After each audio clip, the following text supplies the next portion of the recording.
Welcome everyone. Thank you everyone for coming. I'm Adrian, co-founder at CoLoop. And today I'll be joined by Adrien and Shashank. So could you please join me up on the stage?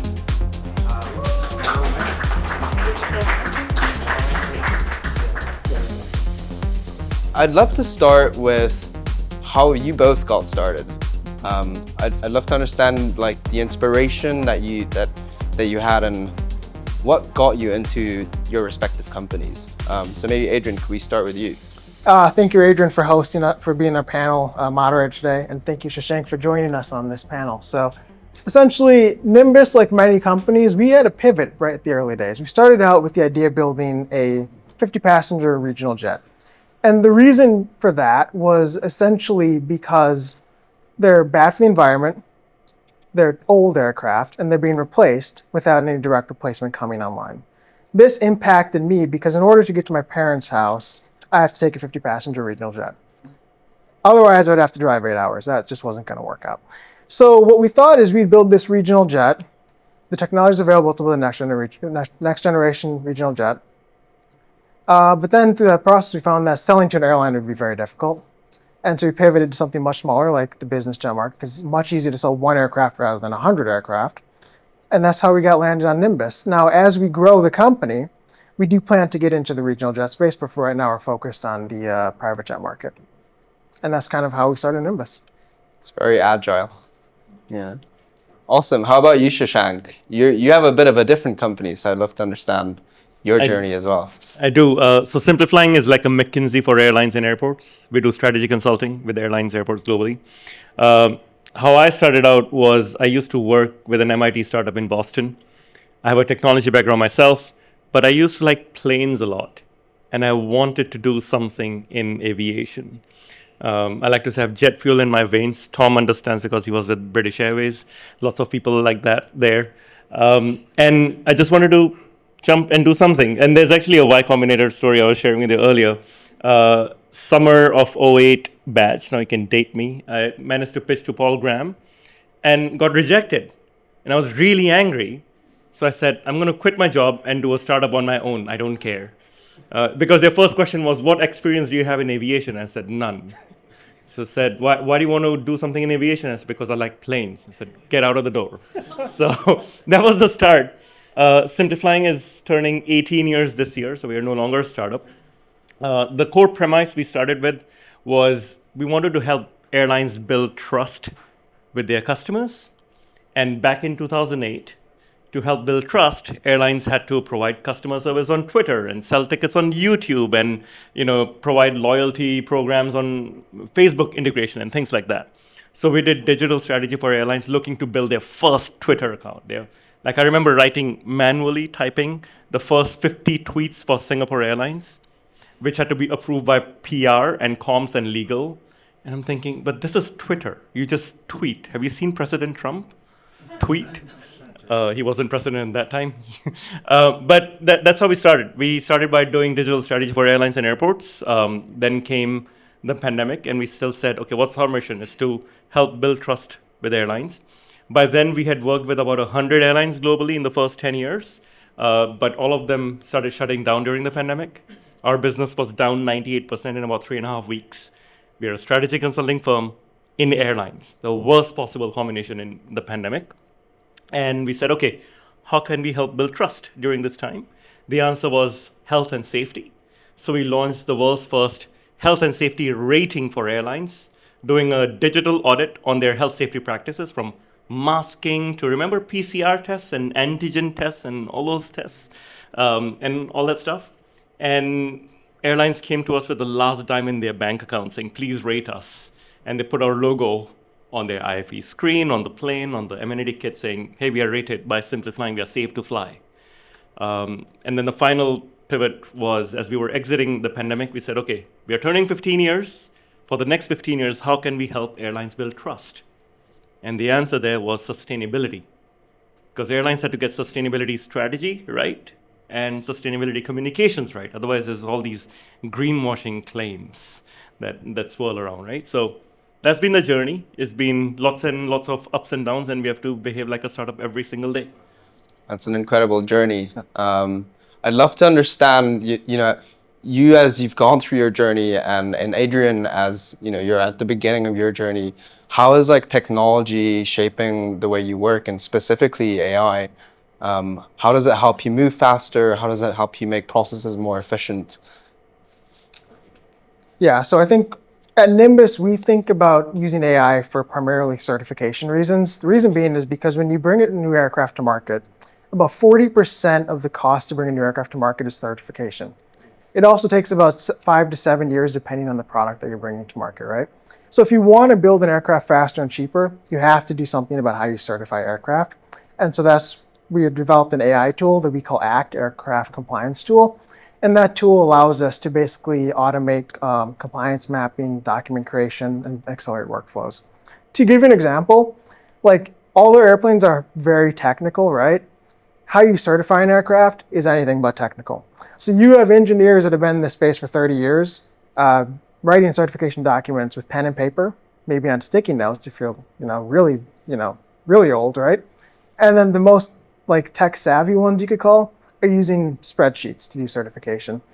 And it's just total madness because you have to certify everything down from the nuts, right? So you can imagine how long this is going to take. And that's why it takes so long to certify. So if you can use software to make that process faster, can not only bring the aircraft to market faster, but at a significantly lower cost. And so that's really the innovation that we're trying to do at Nimbus to automate how an aircraft is certified by using AI. That's incredible. How much like of an impact is that having on the way that you work? Do you forecast like you'll be able to save like a year or two on? Yeah, so this certification software, we're going to shave off about 24 months with certification. In terms of cost, it translates to about $300 million. Wow, that's pretty good. Yep. How about you, Shashank? How has technology played a role in your company as you've gone throughout the years, and more recently with AI? Yeah, so let me change the question around. We help airlines, right? So let me address the question from a perspective of why is AI critical in aviation in general. So I've been teaching at MIT and doing a fellowship there. And one of the professors said, the companies or sectors that will have the biggest impact with AI, from AI, will be those with the highest labor costs and with the lowest margins. It's like, sounds like aviation. Just to give you a context, a big oil company or a pharma company might have 60 to 70 to 90% margins on a pill that is sold over the pharmacy after the patent pending is done. And compared to that, an airline in a good year has a 2 to 5% margin. In a very good year, they might have 10% or double digits. IAG, I think, had more than 15% margin this year, which was, wow, what's happening? Even Warren Buffett was salivating on that. But airlines typically have a 2 to 5% margin on a good year. Moreover, while it is popularly known that oil costs or jet fuel costs is 30% of the airline cost, what's not known is that labor costs are 40 to 60% of an airline cost. And I'm talking good, well-run airlines. Southwest Airlines, 52% of their cost is labor cost. That's a good airline that performs well on the stock market. Talk about bad airlines that don't really cater to shareholders. Air India employs more people per plane than they put in the plane. They're trying to reduce that through retirement of people. They can't actually fire people. They're all government servants. So it's really, really inefficient as an industry. And that means AI can come in and not just automate certification, 24 months shaving off, simple processes like a cockpit that does not have stacks and stacks of paper. A buzzer goes off in the cockpit. The captain doesn't have to swift through. He can just ask Claude, hey, listen, what's this beep like? And right away you get an answer, something like that, right? They already have e-flight bags, so their entire manuals are now digitized. You can search through that. You can have everything from a call center being automated through AI. Why do I need to talk to a person? My bag is lost. Why do you need to tell me when I've landed? You, the airline, knew it when I boarded, that my bag isn't on the plane. Very, very simple use cases that can have dramatic impact on airline revenue as well as airline cost because you take away the human element. and AI can come in. Very interesting. Is there anything that you guys are seeing that's being enabled by AI that just wasn't possible before? I mean, that question wasn't on the list, but but anyways, yeah. Look, I think we see a lot of companies trying to build fully autonomous aircraft, and to some extent, you're going to need to use AI to make that possible. Now, we are not going to touch that with a 10-foot pole because certifying a conventional fixed-wing aircraft like us is already hard enough. So now you remove someone from the cockpit, and you're going to make it even more difficult. But there are people that are trying to do that. And when that technology is certified, then a lot of companies will benefit from it. And the cost to operate an airline will go down, right? You could make the argument that it might potentially also be safer. So there is AI use cases that will happen, right? We're just primarily focused on what we can do to bring our aircraft to market faster and cheaper. I'm so glad you mentioned it because I'm on the other end of that 10-foot pole that you just mentioned. So this is exactly the conversation we have with airlines. Oh my God, AI. Pilotless cockpit, don't even talk about it. But that's exactly what I want to talk about. I think the impact of AI within aviation will be biggest not in 10 months, but in 10 years. And that's because things like a pilotless cockpit can become a reality. I'm not saying there'll be no pilot, but hear me out on this. There is a test being done today by Airbus and Virgin Atlantic, where airplanes fly in a Canadian geese formation over the Atlantic. So they all benefit from each other's backdraft and save fuel and things like that. So there's 7 planes flying together across the Atlantic in a formation. Now imagine if each of the cockpits has 2 AI-powered pilots. Okay, so there are 2 pilots in the cockpit, and let's say 3 AI-powered pilots who have already flown this same route as many times as each of the individual pilots. So they know exactly what's happening, what the turbulence is, what the wind is, everything is there, right? And now the pilot can just query the AI pilot, hey, listen, do I need to change flight level? Is there anything anyone else is seeing? So now you have not 2, but 5 pilots in each plane. In these 10 planes that are flying together, you have 50 pilots. Tesla already does this. All the Tesla cars on the highway talk to each other and give each other information about road conditions, traffic jam, and will tell you where to go. What if airplanes can do that across the Atlantic? Hey, turbulence ahead, let's change level, and all 10 of them change level.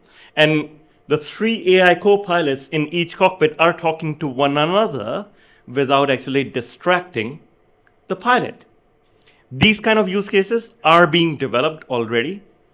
They were very far earlier, but with AI, they can be brought to life much faster. There's a startup in the US called Whisk, which was bought by Boeing, which is doing a pilotless eVTOL. There's another startup in San Francisco that is actually doing pilotless flight testing with the US military. And that's where the initial use cases will be. But in commercial aviation, we should see them in the next 10 years. One point on that. So these companies, they do exist, as Shashank mentioned. When you look at the amount of capital they've raised and how much time they've been in business, it's astronomical, right? And so that's why we don't want to do that. But it is very cool, and hopefully someday we will all be flying around in autonomous aircraft. I look forward to that. Getting back to, I guess, the ground here where we are today, I'd love to understand how you guys are using Google products within your respective businesses. Could you maybe talk to that, Adrian? Yeah, so we are a Google shop through and through. In fact, we have gone so far at Nimbus to ban the usage of document creation products, calendar products from a certain large tech company that is headquartered just outside of Seattle in favor of Google Workspace. But yeah, we use Google for pretty much everything. So we have an Act demo reel, and I used Google Flow to create that. When it came time to developing Act, we used Postgres and Google Cloud SQL. We use Vortex AI engine for pipelines and experimentation. And we also use Model Garden. So we really do use Google throughout our organization. And yeah, it's definitely helped us work more efficiently as well as faster. And that combined will help us bring our aircraft to market faster and cheaper. Very cool. Google Flow lets you create those incredible graphics that Yeah. I mean, she basically, Anna can answer this better than me, right? But she created a very great demo reel with Google Flow, and it didn't take much time, and we show that to people, and it's helped us win some clients. So we're very happy that we have that demo reel. Very, very cool. How about you, Shashank? Simplifying, as I mentioned, is a strategy consulting firm. And the mantra we have internally is, in 5 years' time, AI will not take my job, but it will take the job of a person who knows how to use AI, especially in strategy consulting. So we've been using Google Gemini. Specifically, it's already embedded in Google Docs and the Google Suite that we use. So I'll give you a simple example. We received an RFP yesterday from a certain Central Asian country, which is not shut down right now. So they believe there's an opportunity for them to build because Dubai is shut down or Doha is shut down. And they've reached out to us saying, listen, can you help us do a 5-year roadmap, a strategy roadmap on what our 10 airports in the country can look like and what we should think about? Do we want to become a Dubai? Do we want to become an OND, like a tourist destination? What can we do? And I'm thinking, wow, I have never been to that country. We have never done any work in that country. We just put the entire RFP, which is 49 pages long, through Gemini to say, okay, how can we submit something that is relevant to our experience of working with airports like Heathrow and Toronto Pearson and Kuala Lumpur International, and how can we apply it? And Gemini came up with a recommendation. You need a Central Asia subject matter expert. Here are 5 names. I was like, oh, I actually know one of them, and I met them last week. So I reached out to her and saying, listen, we've got a pitch. Do you mind coming in as a special advisor? And she said, sure. Okay, so that's a start. So we use it in different parts. This is like proposal stage to the client servicing stage. It's embedded in the business, and our team's incentives are built on how much they're using AI to not just service the client, but to improve their own workflows internally. Like we host a podcast. I host a podcast on sustainable aviation. And we constantly are looking at, okay, how are we improving? What did the guest do that helped us get lots of downloads this time? Or like today we had a Ryanair episode out. It's been the most popular episode till now because people are just curious. Why is Ryanair even interested in sustainability? Isn't that the cheapo airline? But they're paying for sustainable aviation fuel. And here's why. So we do it internally. Cheap is efficient, you know. Very cool. I want to get onto manufacturing a little bit. Obviously aviation is a highly complex and regulated industry, and so I'd love to understand how you think about like innovating within those constraints and what you can actually do to get efficiency and reduce costs in a way that makes you more effective. Yeah, so I think you are correct. It is very complex. It's very frustrating.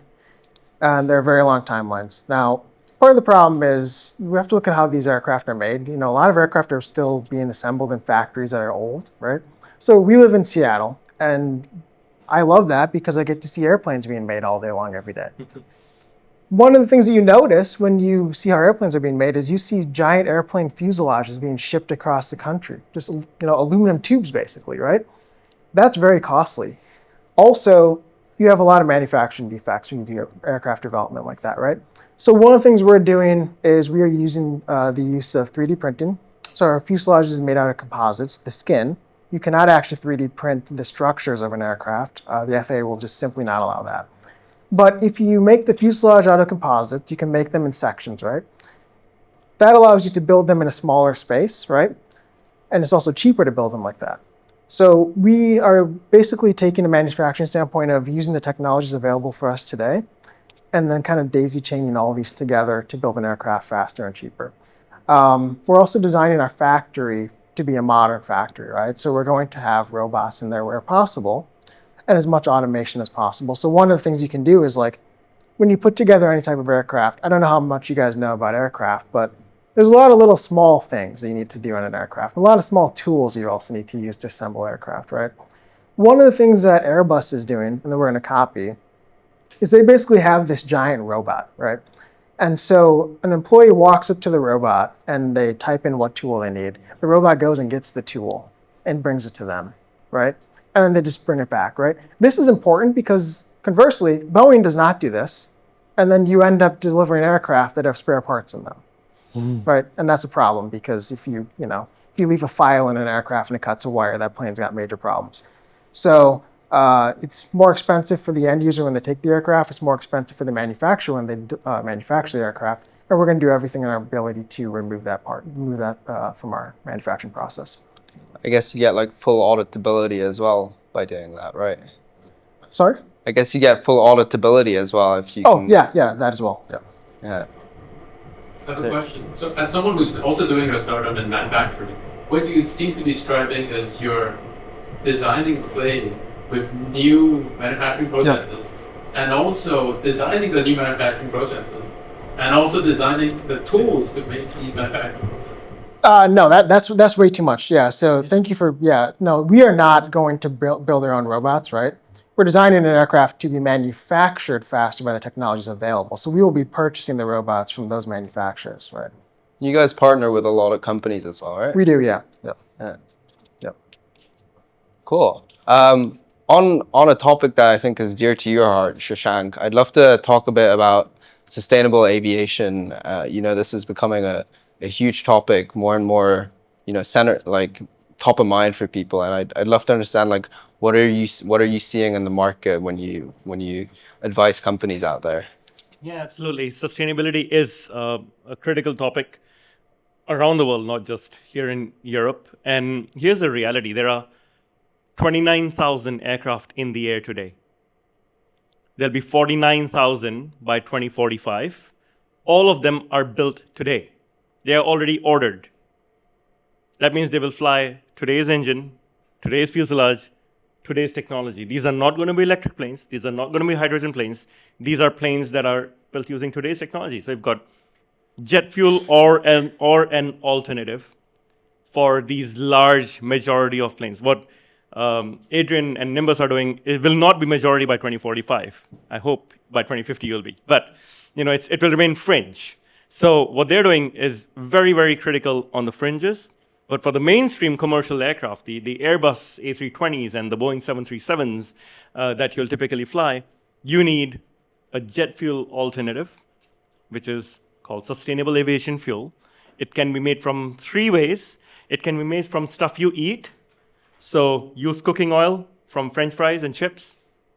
Have more fish and chips. The UK imports almost all of it from China right now, and China is saying we won't ship you more.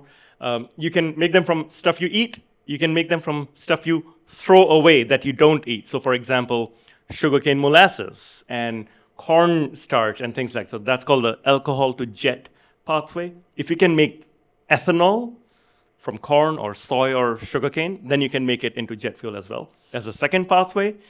The first one is called HEFA, by the way, from biomaterials. The first pathway is what's available right now. The second pathway of SAF, alcohol to jet, will be available between 5 years to 10 years from now, and it will be more plentiful. But you won't see that in Europe because the EU and the UK have banned the use of alcohol to jet for reasons of food security, especially after Ukraine. Which leads us to the third pathway, which is called power to liquid, where you plug in a plug into the power grid, and out comes e-fuel, jet fuel made by electrolysis and Fischer-Tropsch and going through the carbon capture process. So you can actually have completely net zero fuel in the end. So those are the 2 or 3 key pathways around sustainable aviation fuel. And that will take the next 10 to 15 to 20 years. Any flight you take out of Heathrow today already has 7% sustainable aviation fuel in it. Every flight, regardless of the airline. Because Heathrow just puts it in a pipe. Out of Schiphol, that's about 5%. So a lot of the European airports are already doing this. They are key players because they control the fuel supply, even though the airline might order it or pay for it. Very sneaky. How about you, Adrian? I know you guys are building an aircraft around sort of a hybrid engine. I'd love to understand how that plays into your vision for sustainable aviation in the future. Yeah, so our aircraft is hybrid. It's not plug-in hybrid, it's just hybrid. So you can think of it kind of like a Toyota Prius on steroids. But essentially, you still need to put some type of fuel in it, right? So it is backwards compatible. You can put Jet A in it, or you can put SAF in it.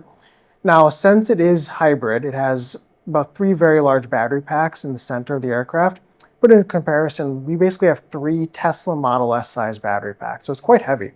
So when we designed the aircraft, we had to do some things on the structures to make it able to support that additional weight, right? So when you think about the future, as batteries become more energy dense, you can transition it to plug-in hybrid, and then eventually to fully electric if the aviation market goes that way. Like it might go hydrogen, might go fully electric. We don't really know at this point, right? But point being is like, yeah, we are definitely big fans of SAF for right now. And then we're kind of going to see where the market heads and see where we're going to take our next generations of our aircraft. Nice. That's smart. You guys can already start using batteries before the technology is fully there, right? Yep. As a result of this. Yeah, the batteries are critical. So the way the hybrid power system works is you have batteries in the center, you have 2 fuel tanks in the wings, and then you have a generator. And essentially the generator, the fuel powers the generator charges the battery, and the batteries power the aircraft's engine and subsystem. So, but you still need to fuel it in order to get that energy. So that's how it works. So. Very cool. I want to look forward into the future now. In 5 to 10 years, where do you think we'll be at? Major changes in AI and technology and aerospace, and how do you think that will all come together? And specifically, what role do you play in that? Well, we're helping airlines adopt AI across use cases from customer service. For example, when you cancel an Uber ride today, when do you get your refund? Immediately, right? Right away. When you cancel an airline ticket, when do you get a refund, if at all? 3 weeks, 4 weeks, 6 weeks? British Airways, forget it. But Ryanair, forget it. Why is that? That's because it's... So let me just run you through the process right now, and you'll see where AI fits in, okay? Typically, that's a British Airways here. If you send in a flight, I cancel my flight, I send in a refund request. That request goes to the call center or the customer service center in Newcastle, which is where the big Newcastle, correct? Customer service center is. Newcastle then sorts into high priority if you're gold and cattle class if you're economy. God forbid if you're cattle class and 64D, as most of us are, then your request goes to Cebu in the Philippines. At that time, it's already 3-4 days because that guy in Cebu is super overloaded doing 12-hour shifts or 8-hour shifts. And at this point, when it gets to you, they'll say, oh, so sorry, but you're not entitled to your refund because you didn't read the terms and conditions. Remember the 15 pages we just got you to sign at the end? Warsaw Convention and everything. And he said, no, come on. I'm going to post on social media if you don't give me a refund. And he's like, oh, let me escalate this to my boss. Where's the boss? In Newcastle. The email comes to Newcastle. And Newcastle boss, oh my God, okay, this guy is real. Let me see. I'll offer you a 50% discount. Goes back to the Philippines. Philippines says 50%. You say, no, I want 100%. Philippines goes back to Newcastle. Newcastle goes back to Philippines. 80%. He said, deal. I get 80% back. 6 weeks. I don't think you need any humans at all. You can use AI, like Uber, and offer instantly, hey, I'll give you 80% back right now, or we can go wait for 6 weeks and potentially get 100%. What are you in for? All right, I'll get my 80% for most of the people. And that's all AI. It's based on all of the data that British Airways already has. Most airlines already have this data. In fact, I'm hammering over BA right now, but BA has done a fantastic job in the last few years building an internal AI team. They have over 200 people now just doing AI, PhDs, and they're able to solve these things internally. That's just one use case. Awesome. How about you, Adrian? A quick final word from you. Yeah, I think, right now, at least in the United States, there's a lot of news about eVTOLs coming out. Well, a lot of those eVTOL companies are using AI for route planning, right? And then they're submitting those plans to the FAA. So say the Summer Olympics, right? I think Archer is the partner that's going to be providing eVTOLs for the Summer Olympics in Los Angeles, right? In order for that to happen, you do need to have AI in order to get those routes planned out. So that's where I see it in the next immediate future. Over time, there will be more eVTOLs flying, more routes that will need to be certified by the FAA in order to make that happen. And in 10 years, honestly, that's a long ways off, right? So I don't even really know where to begin, where the market will look like in 10 years. But I think it's going to be an exciting next, 10 years. And if we're all in this room in 10 years and we're looking back at what we said today, well, it'll be interesting to see how right we were and how wrong we were at the same time. So I guess that's kind of my answer for this. Nice. Final thing, do you guys have any advice for the people here in the room today? Quick, like two sentences on how they should think about things if they want to go and start a company in this space. I would ask, what's your pain tolerance before you get into aerospace? And then I would say, in the news, you see a lot of companies in aerospace building like hypersonics, supersonics, eVTOLs, whatnot, drones, military equipment. That stuff generates a lot of publicity because it looks really cool. But fundamentally, there are so many things in aerospace that need to be, made better, right?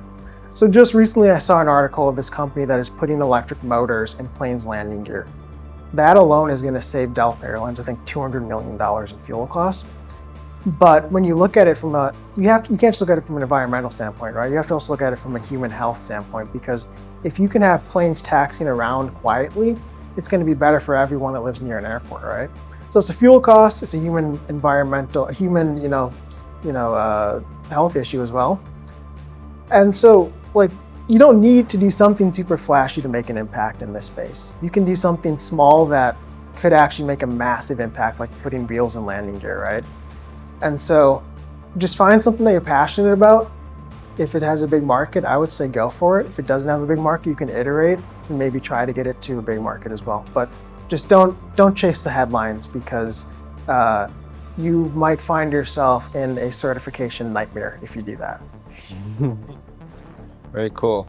I think we'll end it up there. Thank you, all of you, for coming today, and thank you, Google.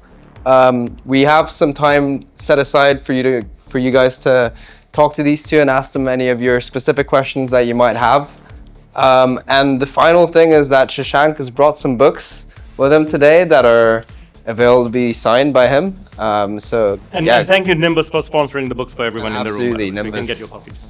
Well, I have one quick point. Yes. So, take the book, right? So this man right here has inspired an entire generation of people to, it's true. I saw it in Paris. I saw those LinkedIn posts when people read your books, right? Of people to get into the aviation industry. So if you want to get into the aviation industry, read the book, connect with him. He's your best shot, right? He's been very helpful for us. You're too kind. All I'd like to end with is, the Stone Age did not end because we ran out of stones. It's because someone, like you people in this room, decided there's got to be a better alternative. And that's what Adrian and his team is doing. So let's, end at that. Awesome. Thank you, guys.